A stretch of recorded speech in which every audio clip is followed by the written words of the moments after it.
இஸ்ரேலுக்கும் ஹமாஸுக்கும் இடையிலான போர்ல அமெரிக்க அரசாங்கம் பாலஸ்தீன் அத்தாரிட்டியை வச்சு ஒரு மிகப்பெரிய திட்டம் ஒன்று தீட்டிருக்கிறாங்க. அதை இப்ப செயல்படுத்தவும் ஆரம்பிச்சிருக்கிறாங்க.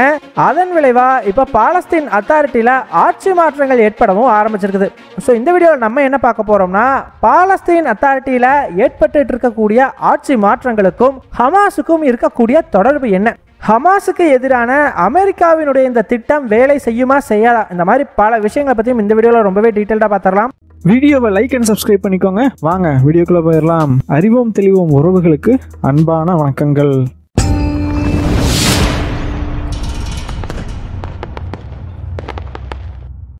முதல் விஷயமா, இஸ்ரேலுக்கும் ஹமாஸுக்கும் இடையிலான போரில் வெஸ்ட் பேங்கை சேர்ந்த பாலஸ்தீன் அத்தாரிட்டி இருக்குது இல்லையா, அதோட பிரைம் மினிஸ்டரா இவ்வளவு நாட்களாக இருந்த முகமது சட்டையா போன வாரம் ரிசைன் பண்ணியிருந்தாரு. இதற்கு முக்கியமான காரணம் அமெரிக்க அரசாங்கத்தினுடைய அழுத்தம் தான். இந்த நிலைமையில இந்த வாரம் புது பிரைம் மினிஸ்டரா அமெரிக்க ஆதரவோட முகமது முஸ்தபா அப்படிங்கிற ஒரு நபர் நியமிக்கப்பட்டிருக்கிறாரு. இது என்னப்பா அவ்வளோ முக்கியமான செய்தி அப்படின்னு கேட்டிங்கன்னா, இது ரொம்ப ரொம்ப முக்கியமான செய்தி. காரணம், காசாவில் போர் முடிந்த பிறகு அங்கே ஹமாஸை மீண்டும் ஆட்சிக்கு வர விடாமல் தடுக்கணும். அதற்காக பாலஸ்தீன் அத்தாரிட்டியை வச்சு அங்கே ஒரு அரசாங்கத்தை உருவாக்கலாம் அப்படிங்கிறது அமெரிக்காவினுடைய எண்ணம். ஆனால் இஸ்ரேலை பொறுத்த வரைக்கும் பாலஸ்தீன் அத்தாரிட்டியும் பிடிக்காது, ஹமாஸையும் பிடிக்காது. ஸோ அங்கே ரெண்டு பேருமே ஆட்சிக்கு வரக்கூடாது. அதற்கு பதிலாக இப்போ இருக்கக்கூடிய பாலஸ்தீன் அத்தாரிட்டியில் பல மாற்றங்களை ஏற்படுத்தி அதன் பிறகு அவங்களை அங்கே ஆட்சி செய்ய விடலாம் அப்படின்னு சொல்லி இஸ்ரேல் அரசாங்கம் அவங்களோட போஸ்ட் வார் பிளான் அப்படிங்கிறதுல சொல்லியிருந்தாங்க.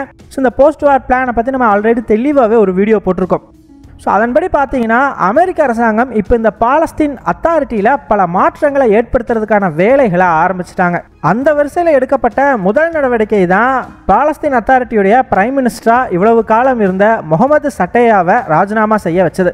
ஸோ இவர் எதுக்காக ராஜினாமா செய்ய வச்சாங்க அப்படின்னு பார்த்தீங்கன்னா, அமெரிக்காவை பொறுத்த வரைக்கும் பாலஸ்தீன் அத்தாரிட்டியை ஒரு டெக்னோக்ராட்டிக் கவர்மெண்ட்டாக மாற்றணும். இதை பற்றி நம்ம ஆல்ரெடி வீடியோவில் சொல்லியிருக்கோம். ஸோ அந்த டெக்னோக்ராட்டிக் கவர்மெண்ட்னா என்னன்னு பார்த்தீங்கன்னா, இப்போ நம்ம ஊரில் இருக்கக்கூடிய எம்எல்ஏ எம்பி எல்லாம் படிச்சிருந்தா தான் அந்த பொசிஷனுக்கு தகுதியுடையவர்கள் அப்படிங்கிற எந்த ஒரு குவாலிஃபிகேஷனும் அவங்களுக்கு தேவையில்லை இல்லையா. இப்போ ஃபினான்ஸ் மினிஸ்டராக இருக்கணும்னா அவங்க கண்டிப்பாக பொருளாதாரம் படிச்சிருக்கணும் அப்படிங்கிற தேவை இந்தியாவில் கிடையாது.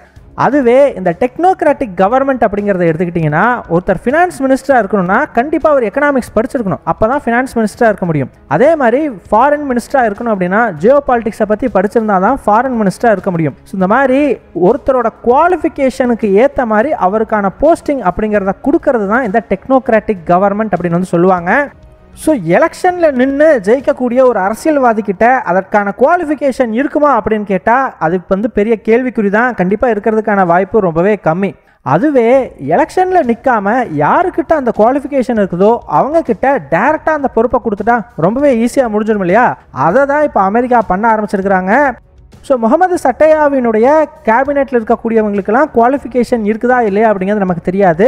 ஆனால் அவங்க இருந்தாங்க அப்படின்னா அந்த குவாலிஃபிகேஷனோடு இருக்கிற நபர்களை அந்த பதவியில் அமர்த்த முடியாது. ஸோ அதனால தான் முகமது சட்டையாவை ஃபோர்ஸ் பண்ணி அந்த பதவியிலிருந்து ராஜினாமா பண்ண வச்சுருக்கிறாங்க.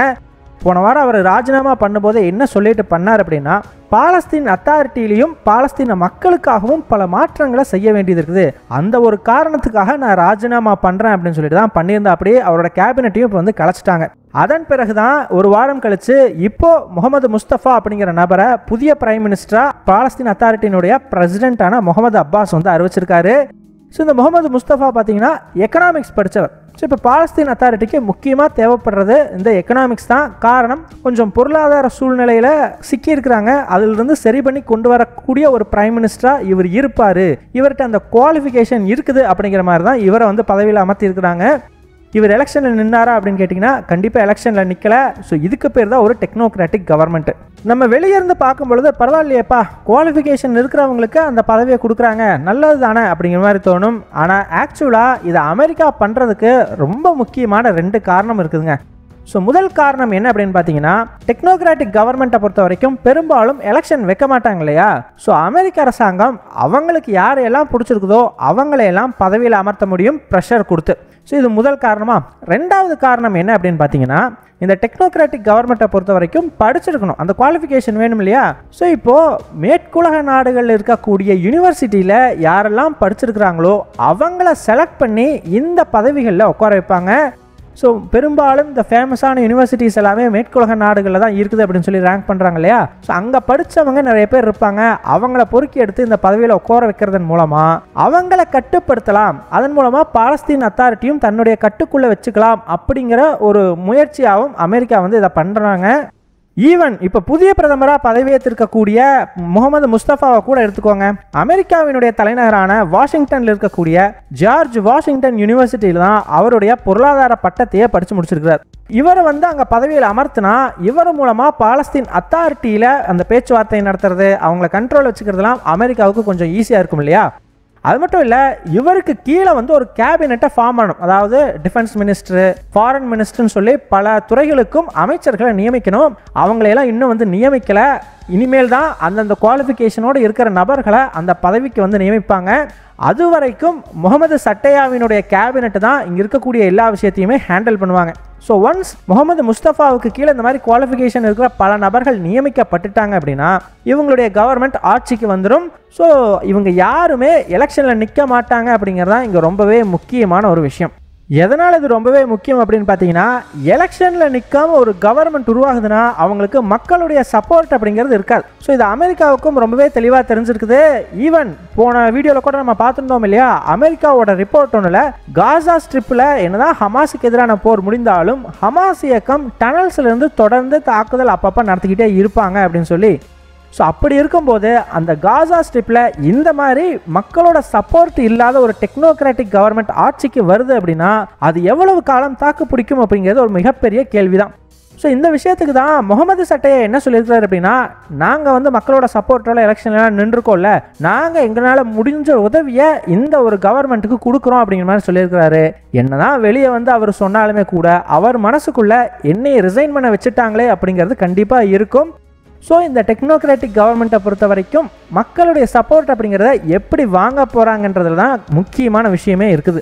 என்னதான் இப்போ பிரைம் மினிஸ்டர் ராஜினாமா பண்ணியிருந்தாலும் அவருடைய கேபினெட் எல்லாம் கலைக்கப்பட்டிருந்தாலுமே கூட இன்னும் பிரசிடெண்ட்டாக இருக்கக்கூடிய முகமது அப்பாஸ் அந்த பதவியிலேயே தான் நீடிக்கிறார். ஸோ முகமது அப்பாஸ் பார்த்தீங்கன்னா கடைசியாக எலெக்ஷன் வச்சு பல வருடங்கள் ஆயிடுச்சு. கிட்டத்தட்ட அவர் ஆட்சிக்கு வந்த பிறகு ஒரு எலெக்ஷன் அப்படிங்கிறதே நடத்தாமல் இவரே வந்து தொடர்ந்து பாலஸ்தீன் அத்தாரிட்டியோட பிரசிடெண்ட்டாகவே இருந்துகிட்டு வர்றார். ஸோ அமெரிக்கா என்ன ட்ரை பண்ணியிருக்கிறாங்கன்னா, இவரையும் பதவியை விட்டு போக சொல்லலாம் அப்படிங்கிற மாதிரி முயற்சிகள் எடுத்துருக்குறாங்க. ஆனால் அவர் வந்து அதுக்கு ஒத்துக்கலை அப்படிங்கிற மாதிரி சொல்லப்படுது. ஆக்சுவலாக என்ன நடந்துச்சு அப்படிங்கிறது தெரியல. அதனால் இப்போ அமெரிக்க அரசாங்கம் சரி நீங்கள் பதவியை விட்டு போகலைனாலும் பரவாயில்ல, உங்ககிட்ட இருக்கக்கூடிய பவரை எல்லாம் பிரைம் மினிஸ்டருக்கு கொடுத்துருங்க, முக்கால்வாசி பவர் அவர் பிரைம் மினிஸ்டர்கிட்ட இருக்கட்டும், நீங்கள் பவர் இல்லாத ஒரு பிரசிடெண்ட்டாக இருங்க அப்படிங்கிற மாதிரி வந்து பேச்சுவார்த்தைகள் ஓடிக்கிட்டு இருக்கிறதா சொல்லப்படுது. ஸோ இப்போ முகமது முஸ்தபா அப்படிங்கிற நபரை பாலஸ்தீன் அத்தாரிட்டியோட ரொம்ப பவர்ஃபுல்லான ஒரு நபராக மாற்றுறதுக்கான முயற்சிகளில் அமெரிக்கா இறங்கியிருக்குது. அப்போ தான் இவர் மூலமாக பார்த்தீங்கன்னா வருங்காலத்தில் எந்த ஒரு பிரச்சனை அப்படின்னாலும் பாலஸ்தீன் அத்தாரிட்டி கூட பேசுறதுக்கு அமெரிக்க அரசாங்கத்துக்கு ரொம்பவே வசதியாக இருக்கும் இல்லையா. அதுக்காக இதெல்லாம் இந்த மாதிரி ஒரு பக்கம் ஓடிக்கிட்டு இருக்கும்போது இன்னொரு பக்கம் ஹமாஸ் இயக்கத்து கூட போர் நிறுத்தத்துக்கான பேச்சுவார்த்தை நடந்துகிட்டு இருக்குது இல்லையா. அந்த பேச்சுவார்த்தையில் ஒரு மிகப்பெரிய முன்னேற்றம் ஏற்பட்டிருக்கிறதா கத்தார் அரசாங்கம் சொல்லியிருக்கிறாங்க. ஸோ இந்த பேச்சுவார்த்தையில் பார்த்தீங்கன்னா ஹமாஸ் பயங்கரமான டிமாண்ட்ஸ் வச்சாங்க, இஸ்ரேலும் டிமாண்ட்ஸ் வச்சாங்க. இதனால் எந்த ஒரு முன்னேற்றமுமே இல்லாமல் இருந்தது. இந்த நிலைமையில தான் அமெரிக்க அரசாங்கம் சிஏஏ டைரக்டர் அது இதுன்னு சொல்லி பலரையும் கத்தாருக்கு அனுப்பி பயங்கரமாக ப்ரெஷர் பண்ணியிருப்பாங்க போல தெரியுது. அதன் விளைவாக கத்தார் அரசாங்கம் ஹமாஸ் கிட்ட பேச்சுவார்த்தைகளில் நாங்கள் சொல்கிற மாதிரி கொஞ்சம் ஒத்துழைச்சிங்க அப்படின்னா பரவாயில்ல, அப்படி நீங்கள் ஒத்துழைக்காமல் இஸ்ரேல் கிட்ட ரொம்ப ஸ்ட்ரிக்டாக கண்டிஷன் போட்டுக்கிட்டே இருந்தீங்க அப்படின்னா ஹமாஸ் அஃபீஷியல்ஸில் எங்கள் நாட்டில் சில பேர் தங்கி இருக்கிறாங்கல்ல, அவங்க எல்லாத்தையுமே நாட்டை விட்டு வெளியேற்றிடுவோம் அப்படிங்கிற மாதிரி கத்தார் வந்து ஹமாஸ் கிட்ட சொன்னதாக சொல்லப்படுது. அதன் விளைவாக ஹமாஸ் இயக்கம் அவங்களோட டிமாண்ட்ஸ் எல்லாம் கொஞ்சம் குறைச்சிக்கிட்டு இப்போ இந்த பேச்சுவார்த்தையில் ஒரு முன்னாடி வந்திருக்கிறதா சொல்கிறாங்க.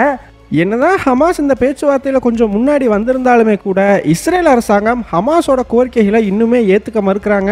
ஆனால் அமெரிக்கா பார்த்தீங்கன்னா ஏப்பா அவங்களோட கோரிக்கையில் இப்போ நம்ம சொன்ன ரேஞ்சுக்குள்ளே அந்த ஃப்ரேம் ஒர்க்குள்ளே வந்துருச்சுல்ல, நம்ம பேச்சுவார்த்தை நடத்தலாமே, அவங்க கரெக்டாக தானே கேட்குறாங்க அப்படிங்கிற மாதிரி சொல்கிறாங்க. ஆனாலும் இஸ்ரேல் ஏற்றுக்கிற மாதிரி இல்லை. ஸோ இந்த நிலைமையில் இப்போ இஸ்ரேல் என்ன பண்ணியிருக்காங்க அப்படின்னு பார்த்தீங்கன்னா, நேற்று ராஃபா மேலே தாக்குதல் நடத்துறதுக்கான அனுமதியை இஸ்ரேல் டிஃபென்ஸ் ஃபோர்ஸ்க்கு வந்து கொடுத்துருக்குறாங்க. இதன் மூலமாக இனி எப்போ வேணுமானாலும் ஒரு தாக்குதல் ராஃபா மேலே நடத்தப்படலாம் அப்படிங்கிற ஒரு சூழ்நிலை எழுந்திருக்குது. ஸோ இதனால் இன்னுமே இந்த பேச்சுவார்த்தைகள் மூலமாக ஒரு முடிவு எட்டப்படுமா, இல்லை இஸ்ரேல் இன்னும் மிரட்டுறதுக்காக இப்படி பண்ணுறாங்களா, இந்த மாதிரி பல கேள்விகள் வந்து இங்கே எழுந்திருக்குது. ஸோ இது எல்லாத்துக்கும் பதில் நம்ம வெயிட் பண்ணி பார்த்தோம் அப்படின்னா தான் தெரியும். ஸோ நீங்கள் என்ன நினைக்கிறீங்க? அமெரிக்கா அரசாங்கத்தினுடைய திட்டம் செயல்படுமா செயல்படாதா? உங்களுடைய கருத்துக்களை மறக்காமல் கமெண்ட்ஸில் சொல்லுங்கள். எங்கள் டெலிகிராம் சேனல் லிங்க் டிஸ்கிரிப்ஷனில் கொடுக்குறோம். இன்ட்ரெஸ்ட் இருக்கிறவங்க ஜாயின் பண்ணிக்கோங்க. ரொம்ப முக்கியமான செய்திகள் அதில் பகிரப்படும். வீடியோ பிடிச்சிருந்ததுன்னா லைக் பண்ணிக்கோங்க, சப்ஸ்கிரைப் பண்ணிக்கோங்க. இதன் மூலமாக எங்களுடைய வீடியோஸ் இன்னும் நிறைய பேர்த்துக்கு போய் சேரும். முடிஞ்சால் உங்களுடைய ஃப்ரெண்ட்ஸுக்கிட்டையும் நிறைய ஷேர் பண்ணிக்கோங்க. இது எங்களுடைய உழைப்புக்கு நீங்கள் கொடுக்குற ஒரு ரிவார்டாக இருக்கும். நன்றி.